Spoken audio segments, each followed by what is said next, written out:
यहाँ पे आए हुए हैं। अभी जंतर मंतर की गलियों से हम निकलते हुए बाहर आ रहे हैं और ये सवाल हैं जो हमारी मीडिया हमसे पूछ रहे हैं कि हम क्यों आए हैं, इसलिए आए हैं हम। और जंतर मंतर पे जो प्रोटेस्ट चल रहा है, बच्चे इतने संघर्ष कर रहे हैं, इतने स्ट्रगल कर रहे हैं। मैंने एक दिन आके 12 घंटे बस देखे हैं यहाँ पे। भाई साहब मैं थक गया, मेरे से नहीं हो पाया इतने देर तक का। और हमारे देश के बच्चे जो है इतना स्ट्रगल कर रहे हैं कि हमारे देश में पेपर लीक ना हो। समझ रहे हैं आप इस चीज़ को? ये बहुत बड़ी चीज़ है भाई। जंतर मंतर के अंदर अलग दुनिया भाई, ये एक नई दुनिया अनलॉक हो गई है जिसके अंदर कोई किसी प्रकार का भेदभाव नहीं है, कोई कास्टिज्म नहीं है। और यही देश तो हम चाहते हैं जहाँ पे सारे भेदभाव मिटा दिए जाए, जहाँ पे लोग इंसानियत रखें ना हिंदू। तो दोस्तों यहाँ आने के बाद एक चीज़ मैंने बहुत कॉमन देखी, यहाँ पे जितने भी इंडिपेंडेंट मीडिया वाले हैं, यूट्यूबर्स हैं या फिर मीडिया वाले हैं, उनका एक सिंपल सा क्वेश्चन ये रह रहा है कि आप यहाँ क्यों आए, क्या रीज़न है कि आप यहाँ पे आए हैं। फिर आपका जवाब होगा मैं इंजीनियरिंग स्टूडेंट हूँ, या फिर मैं एसएससी की तैयारी करता हूँ, या फिर किसी और की तैयारी करता हूँ। उनका सेकंड क्वेश्चन ये होगा कि जब आप नीट के विक्टिम नहीं हैं तो आप यहाँ पे क्यों आए हैं।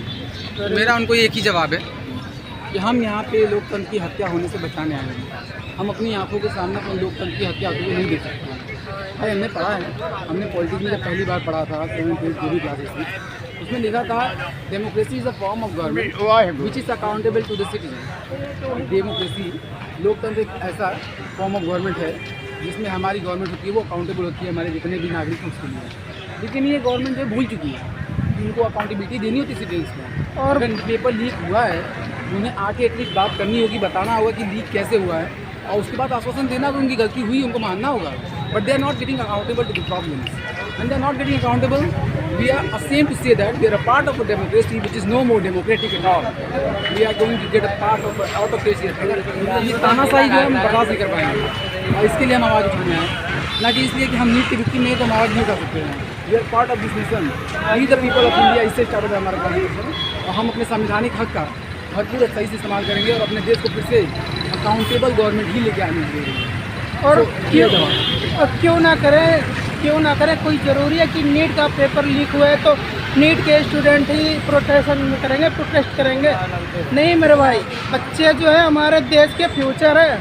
अगर ये बच्चे नहीं रहेंगे तो हम चाइना और जापान और अमेरिका से कैसे कंपेयर करेंगे भैया कि हाँ हमारे देश में बढ़िया इंजीनियर है, या हमारे देश में बढ़िया वैज्ञानिक है, या हमारे देश में बढ़िया डॉक्टर है? कैसे करेंगे आप बताओ?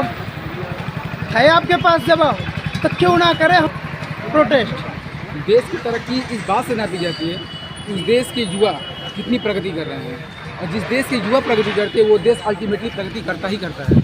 लेकिन हमारे देश के युवाओं को विकलांग कर दिया जा रहा है, उनके पेपर्स लीक किए जा रहे हैं, उनको ना तो बढ़िया व्यवस्था दी जा रही है शिक्षा की, ना ही इंफ्रास्ट्रक्चर दिया जा रहा है, ना उनके एजुकेशन सिस्टम्स में नई चीज़ें ऐड की जा रही हैं। जैसे AI और सेमीकंडक्टर में पूरी दुनिया फिलहाल चल रही है। आर्टिफिशियल इंटेलिजेंस चारों तरफ से बूम पे है, सारी तरफ पढ़ाया जा रहा है। बड़े बड़े कंट्रीज़ में AI को इंपॉर्टेंस दी जा रही है, मशीन लर्निंग इंपॉर्टेंस दी जा रही है। बट हमारी कंट्री में क्या हो रहा है? We are still hooked up to the old syllabus, we are even not getting the update in our syllabus. हमारे सिलेबस में अपडेट तक नहीं आ रहा है, हम नई चीज़ें ऐड कहाँ से करेंगे? तो इन सब चीज़ों के पीछे हमारा सवाल है, और हम इन सभी चीज़ों के लिए यहाँ पे आए हुए हैं। अभी जंतर मंतर की गलियों से हम निकलते हुए बाहर आ रहे हैं और ये सवाल हैं जो हमारी मीडिया हमसे पूछ रहे हैं कि हम क्यों आए हैं, इसलिए आए हैं हम। All the best. और मेरे भाई ये जो है जंतर मंतर पे जो प्रोटेस्ट चल रहा है, बच्चे इतने संघर्ष कर रहे हैं, इतने स्ट्रगल कर रहे हैं। मैंने एक दिन आके 12 घंटे बस देखे हैं यहाँ पे। भाई साहब मैं थक गया, मेरे से नहीं हो पाया इतने देर तक का। और हमारे देश के बच्चे जो है इतना स्ट्रगल कर रहे हैं कि हमारे देश में पेपर लीक ना हो। समझ रहे हैं आप इस चीज़ को? ये बहुत बड़ी चीज़ है। पिछले 4 दिन में मेरा 3 दिन यही जंतर मंतर में बीता। मैंने बाकायदे देखा यहाँ पे स्टूडेंट्स को, बाकायदे देखा यहाँ पे देश के अलग अलग क्षेत्र से आने वाले लोगों को। यहाँ जैसे ही जंतर मंतर में घुसते हैं आपको एक अलग दुनिया दिखती है। यहाँ के लोग अलग किस्म के भाई, इन्हें ना आपके धर्म से मतलब है, ना आपकी जाति से मतलब है, ना ये जानना चाहते कि आप कौन से रिलीजन से हैं, कौन से कास्ट से हैं। उनको बिल्कुल मतलब नहीं है। आपको सुबह में चाय मिल जाएगा, नाश्ता मिल जाएगा, खाने को मिल जाएगा, और कौन से धर्म के लोग आके देंगे उससे भी आपको मतलब नहीं है। इस लोग को दे रहे हैं उससे भी मतलब नहीं है। भाई जंतर मंतर के अंदर अलग दुनिया भाई, ये एक नई दुनिया अनलॉक हो गई है जिसके अंदर कोई किसी प्रकार का भेदभाव नहीं है, कोई कास्टिज्म नहीं है। और यही देश तो हम चाहते हैं जहाँ पे सारे भेदभाव मिटा दिए जाए, जहाँ पे लोग इंसानियत रखें, ना हिंदू ना मुसलमान, केवल इंसान, और यही इंसानियत हमें चाहिए। अंकल जी कुछ कहना चाहते हैं? अंकल जी कुछ कहना चाहते हैं जंतर मंतर के प्रोटेस्ट पे? हाँ कहना चाहते हैं गलत हो रहा है ये बच्चों के साथ में। हाँ, बच्चे हमारे देश के फ्यूचर है। अगर बच्चे नहीं रहेंगे, अगर पढ़े लिखे नहीं रहेंगे तो हमारा देश आगे कैसे जाएगा? बढ़िया इंजीनियर, बढ़िया वैज्ञानिक, बढ़िया डॉक्टर जब रहेंगे नहीं तो हमारा देश कैसे तरक्की करेगा? सही बात है। हमारे देश में एक ढंग का कंप्यूटर नहीं बना पाते हैं लोग, विदेशों से एक्सपोर्ट करके लाना पड़ता है, इंपोर्ट करके लाना पड़ता है, खरीदना पड़ता है हमको। अंकल जी मैं ये कह रहा हूँ, हमारी शिक्षा व्यवस्था ही तहस नहस कर दी जाएगी तो बच्चे जो हम लोग के यहाँ हैं वो विकलांग नहीं हो जाएंगे? बिना शिक्षा के बच्चे विकलांग ही तो हैं।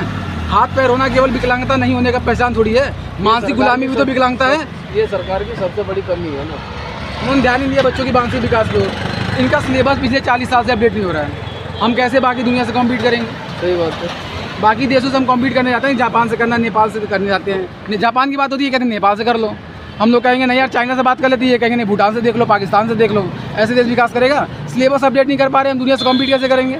मेरा सिलेबस आउटडेटेड है। मेरे सिलेबस में पढ़ाया जा रहा है बेसिक कंप्यूटर के अंदर BASIC, जो कि आज के समय में आउटडेटेड है, कंप्यूटर में चल भी नहीं रहा है। मेरे कॉलेज में कंप्यूटर चलता ही नहीं है, रखा हुआ है। पूछने पे कॉलेज में बताएंगे कि कंप्यूटर आ गया है, लग जाएगा। मेरा 3 साल बीत गया, मेरा डिप्लोमा कंप्लीट हो गया, अभी तक कंप्यूटर नहीं आया। और जो अगला बैच आ गया ना, उनको भी सेम बात बताई गई है। कैसे विकास करेगा हमारा देश? कैसे जाके कॉम्पीट करेगा दुनिया में? तो कैसे अदर देशों से हमारा जो देश है फाइट करेगा? कैसे कंपेयर करेगा कि हमारी देश जो है भारत टेक्नोलॉजी में आगे है, तो हेल्थ में बढ़िया डॉक्टर जो हैं, हमारे बढ़िया इंजीनियर हैं, कैसे हम सर्टिफाई करेंगे कि हमारे यहाँ जो है बेहतर चीज़ें हैं? मेरे भाई कुछ बोलना चाहते हैं यहाँ पे, बताइए भैया। जंतर मंतर पे कुछ बोलना चाहेंगे अब स्टूडेंट प्रोटेस्ट के लिए? आप देख रहे होंगे, आपको तो पूरा आइडिया होगा। गलत ही हो रहा है भाई, गलत हो रहा है ना? गलत हो रहा है, बहुत ज़्यादा गलत गलत हो रहा है भाई। Thanks for you. 2 मिनट आपका भाई, एक बात पूछनी थी आपसे। ये जो देश है हमारा, ये हमारे एजुकेशन सिस्टम का सिलेबस अपडेट नहीं कर पा रहा है। देश को दुनिया से कॉम्पीट कैसे कराएगा?